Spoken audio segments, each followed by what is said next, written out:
नमस्कार मंडळी, निरालीबाई चॅनलमध्ये आपले स्वागत आहे.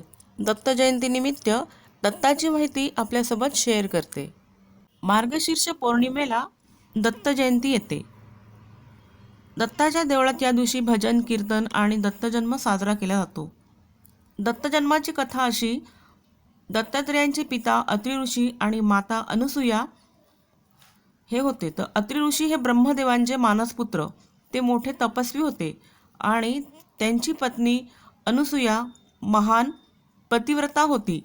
या ऋषीपत्नी अनसूयाबद्दल भगवान ब्रह्मा, विष्णू आणि महेश यांच्या पत्नी सरस्वती, लक्ष्मी आणि पार्वती यांना असूया वाटते आणि त्या तिघीजणी त्यांच्या पतिदेवांकडे असा हट्ट धरतात की तुम्ही काही झाले तरी तिचे पातिव्रत्य तोडा आणि तिचा प्रभाव कमी करा.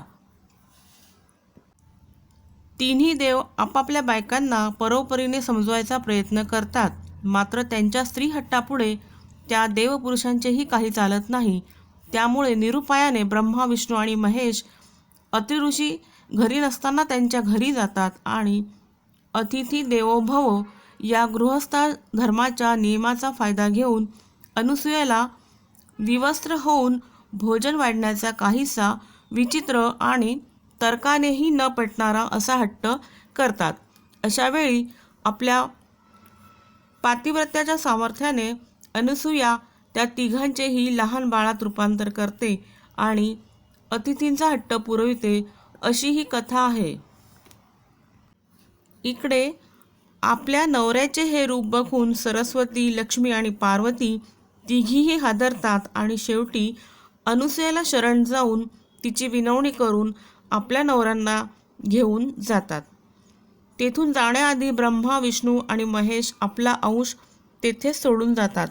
त्यातील ब्रह्माचा अंश म्हणजे चंद्र, विष्णूचा अंश म्हणजे दत्त आणि शिवाचा अंश म्हणजे दुर्वास मुनी असे मानले जाते. तसेच ब्रह्मा, विष्णू आणि महेश या तिन्हींचे मुख एका शरीरावर अशी त्रिमुखी दत्ताची संकल्पनाही केली जाते. या गोष्टीवर विश्वास बसणे कठीण असले तरी आज जैवशास्त्रातील, उदाहरणार्थ क्लोन्स, भौतिकशास्त्रातील क्वांटम फिजिक्स इत्यादी तशा या गोष्टी अशक्य नाहीत. बालपणीच दत्तांनी वेदविद्या आत्मसात केली. भारतातील प्राचीन ग्रंथात आणि वैदिक साहित्यात भगवान दत्तगुरूंबद्दल विस्तृत माहिती आहे. आजच्या कलियुगात भगवान दत्तगुरूंनी विविध अवतारांच्या माध्यमातून आपले कार्य सुरू ठेवले. यातील प्रमुख अवतार: पहिला अवतार श्रीपाद श्री वल्लभ, दुसरा अवतार श्री नरसिंह सरस्वती आणि तिसरा अवतार श्री स्वामी समर्थ. या तिन्ही अवतारांची काही वैशिष्ट्ये आहेत. यातील पहिला अवतार साधारणपणे 800 वर्षांपूर्वी दक्षिणेकडील आंध्र प्रदेशातील पिठापूर येथे झाला. पहिली 16 वर्षे ते तेथे राहिले आणि त्यानंतर कृष्णातीरी कर्नाटकात कुरुवपूर येथे त्यांनी मोठी साधना केली. साधना काळात त्यांनी अनेक चमत्कार दाखवले.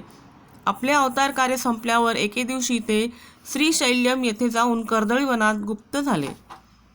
भगवान श्री दत्तगुरूंचा दुसरा अवतार म्हणजे श्री नरसिंह सरस्वती हा संन्यास अवतार होता. साधारण इसवी सन 1300च्या सुमारास हा अवतार झाला असावा असे कयास आहे. या अवतारात त्यांनी विदर्भात लाड कारंजा येथे शके 1301 रोजी जन्म घेतला. कृष्णातीरी औदुंबर येथे 6 महिने तपश्चर्या केली.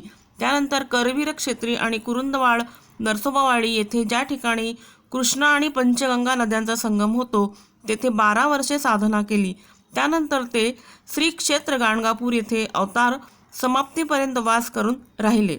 त्या काळात त्यांनी सनातन हिंदू धर्माची पुनर्स्थापना करून समाजातील तामसी राजसी वृत्तीला लगाम घालून सत्वगुणांची निरंतर वाढ केली.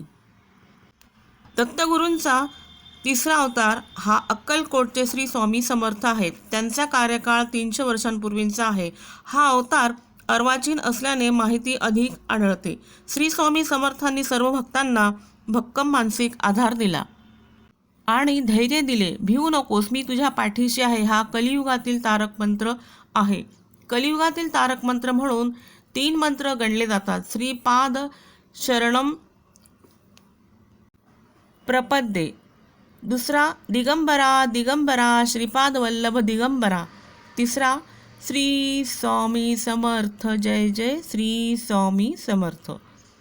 श्री दत्ताचा नामजप आणि अन्नदान केल्याने पितरांना गती मिळून कुटुंबीय पितृऋणातून मुक्त होतात. अनघा लक्ष्मी समवेत अनघा स्वामी हे माझे श्री दत्त स्वरूप आहे असे श्री दत्तात्रयांनी म्हटले आहे. महालक्ष्मी, महासरस्वती, महाकाली या तिघींचा आधार व त्यांच्या अतीत असलेली दिव्य शक्ती म्हणजे अनघा लक्ष्मी होय. दत्ताची उपासना करणारा संप्रदाय म्हणजे दत्त संप्रदाय होय. महाराष्ट्रातील दत्त उपासनेचे मुख्य प्रणेते श्री नरसिंह सरस्वती होते. या पंथाचा मुख्य ग्रंथ श्री गुरुचरित्र हा आहे. या संप्रदायात जनार्दन स्वामी, एकनाथ, दासोपंत, माणिकप्रभू आदी महान संत होऊन गेले. महाराष्ट्रात माहूर, गाणगापूर,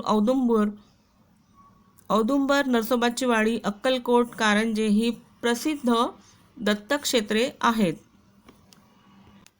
आपण नेहमी पाहतो ती दत्ताची मूर्ती 3 मुखांची आणि 6 हातांची असते. पण एकमुखी दत्त मानणारा एक पंथ महाराष्ट्रात आहे. त्याचे नाव महानुभाव पंथ. हे दत्तात्रयांना प्रत्यक्ष परब्रह्म परमेश्वराचा अवतार मानतात.